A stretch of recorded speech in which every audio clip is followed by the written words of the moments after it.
What's happening? This is Joshua Boetsi and you're watching Sporting Icons. The rules of boxing, the shenanigans that go on within the boxing rules. Now, there are plenty of rules that, in my opinion, are totally stupid, they are garbage, and there are plenty of rules that are actually not in boxing. Now, and of course, there are plenty of rules that are in boxing that is not adhered to as well. So I want to give you a few examples, just off the top of my head, I don't have any notes as always, where, in my opinion, it's just ridiculous. I mean, I suppose the biggest one is when you look at the main four sanctioning bodies, when you've got WBA, WBC, IBF, WBO, they don't report to anybody. There's no overall government who they all report to. So if they don't adhere to certain rules, who's going to sort it out? The rules of each sanctioning body are at their own discretion. That's madness. So if they don't adhere to any of these rules, they're not going to face the music by anybody. Yes, a promoter, a boxer, a manager, an agent, etc. could take the sanctioning body to court because they're not following the rules, sure. But you're going to have to be pretty good in that courtroom because ultimately it's their rules. They can change them as and when they want to. So for me, I think that there should be an overall committee who oversees all the sanction bodies and makes sure that the rules are adhered to and dish out punishments as and when. Again, let's stick with the sanctioning bodies as well. When it comes to mandatory challenges. So a champion takes on its mandatory challenger when it's called. First of all, I think that the IBF are probably the best one when it comes to them actually enforcing it. And it doesn't matter who you are, you get stripped. People say how, well, the IBF were never going to strip Joshua. Oh, yes, they were. Oh, yes, they were. They threatened to do it before. And that they would have done it more recently had he not agreed to be fighting their challenger, which currently is Pulev, next. They stripped Canelo. Isn't he more of a cash cow? They stripped Triple G. They stripped Tyson Fury.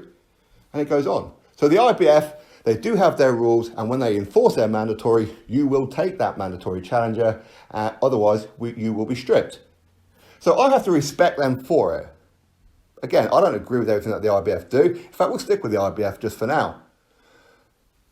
When two fighters are going for the mandatory position, so the final eliminator to become mandatory, they choose one of these guys to get 75% and the other one gets 25%.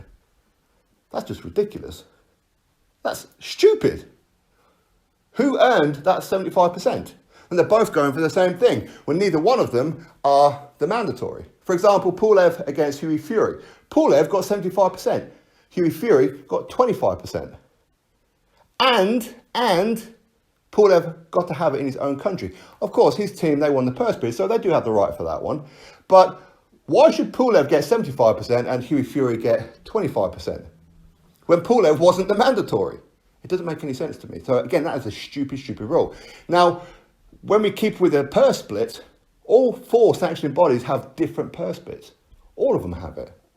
The IBF being the one that's with the biggest gap. The champion will get 75%, the mandatory challenger 25% if it goes to purse bid.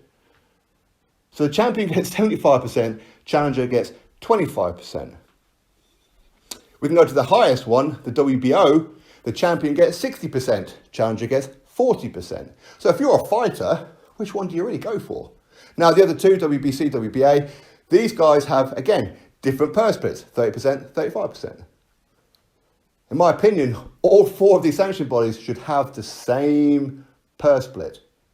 Otherwise, if you're a fighter, if you're a champion, if you're a challenger, I think the purse splits will be ones that you will probably favour depending on how you look at it. You could favour being the champion of the IBF because you're always going to get 75% when a mandatory is called.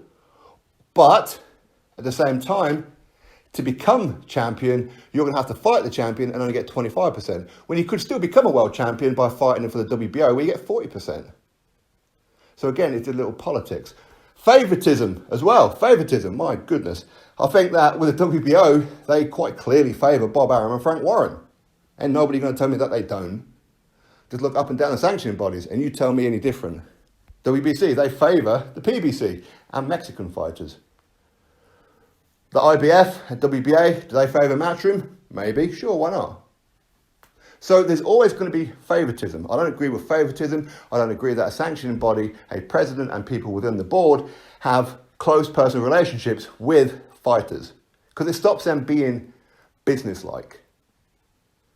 Look at the rankings as well. A champion, they can choose as a voluntary for anybody in our top 15, anybody that you like. Fight number 15 if you want, regardless of the fact that he could be 8 or 9 fights in, regardless of that. So in other words, you're allowed to cherry pick. Now, I'm not against having a cherry pick or maybe a lesser fight. I mean, should you always have to fight the number 1? I think the mandatory should always be the number 1, in my opinion. Again, we may touch on that as this video goes along. But to fight top 15, no, I think that you should have to fight a top 5, not top 15. If you can't get a top 5, as in neither of the top 5 will fight you, or they're all busy, okay, cool. Move down to number 6, 7, 8, 9, and so and so. Move on that way. But don't give them the option to fight a number 15 who could only be a prospect coming through who happen to get a good ranking system. For example, Daniel Dubois. How many fights he had? 14 fights? 14, that's all he's had. He's number 3 in the WBO. Come on now, that's just ridiculous. In my opinion, I don't think that you should even be ranked in the top 15 of any organisation unless you've had 15 or more fights. Honestly. Unless, of course, you're doing something pretty exceptional by taking on some of these top guys in the top 15 and wiping them out. Sure, maybe. Again, exceptions to every rule. Let's talk about knockdowns in a fight as well. This one really gets on my nerves, this one. It really gets on my tits. Where the official rule is, as an example, you, me, we have a fight. It doesn't matter what round it is. I come out of that round there, I hit you, and you hit the deck. You get a count, but you make it to your feet. For the rest of that round, you're beating the crap out of me. I can't land a glove on you hardly. You're making me miss. You're counter-punching me. You quite clearly win the rest of that round. But you know what? That doesn't matter, because the judges are going to give me a 10-8 round over you. Doesn't matter what you've done in the round. The fact is you hit the deck. So it's a 10-8 round in my favour.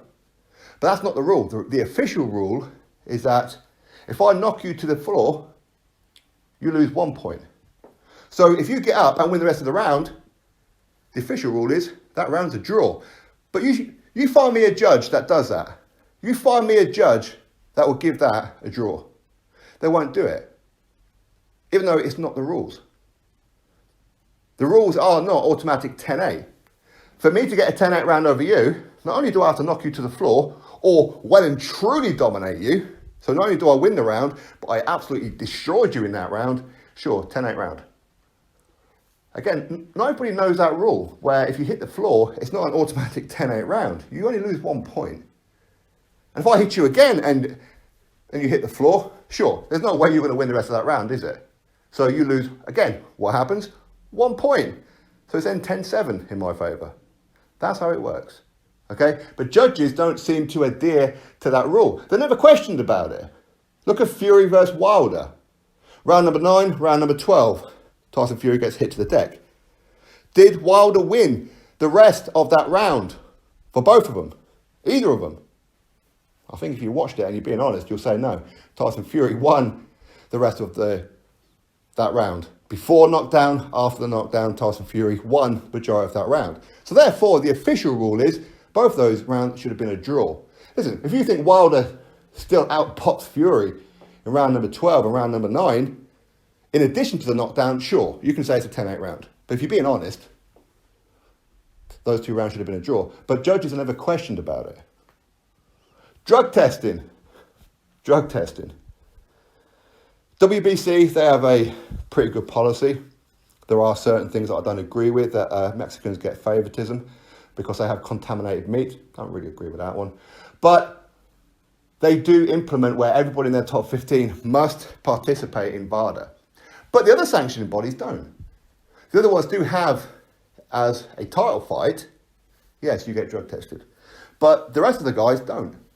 It's not implemented, especially with the WBO. I think the WBO are probably the worst of what I know. I may be wrong on that one, but of what I know, the WBO don't enforce drug testing. Don't enforce it. They want it, but it seems that It's all about finances. That's what it seems. At the end of the day, if you want to be champion, then you should have to pay for drug testing through that camp for you and your opponent. Or your opponent goes 50-50 with it. Because at the end of the day, they are fighting for the title. WBA. Wasn't Keith Thurman and Manny Pacquiao, was there no drug testing in that fight? Even though there should have been? Now, maybe there was. And the rumours were that it didn't happen. Maybe it's just a rumour and it's not true. But if it didn't happen, what the hell? Again, they're bending their rules to suit. Drug testing is very important, isn't it? So in my opinion, everybody should be drug tested if you're in the top 15. I mean, ideally, everybody drug tested, right? Everybody. And there should be a certain time limit of when you're tested to when they actually put out the results. And all results should be released. Pass or fail. Everything should be released. Not hidden behind closed doors. None of it should be. Everything should be out there in the public. Because there's a lot of people who like to do gambling who take bets on fights. You want to know if there's a bit of an issue, do you not?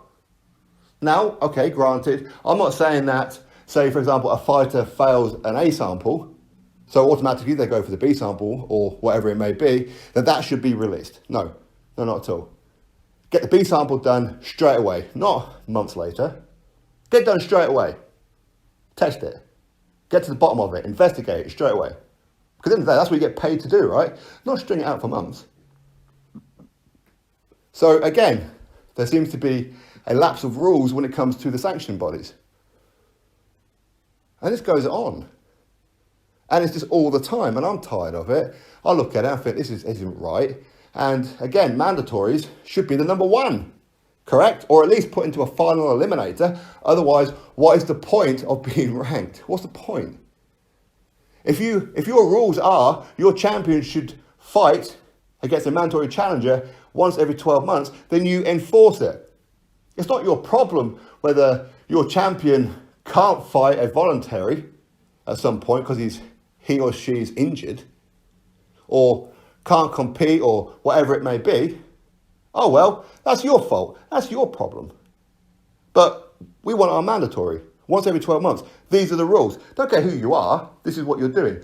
And again, the sanctioning bodies, you need to stop being favoritism. You need to stop it with the favoritism. You need to look at your rankings and go, hang on a minute.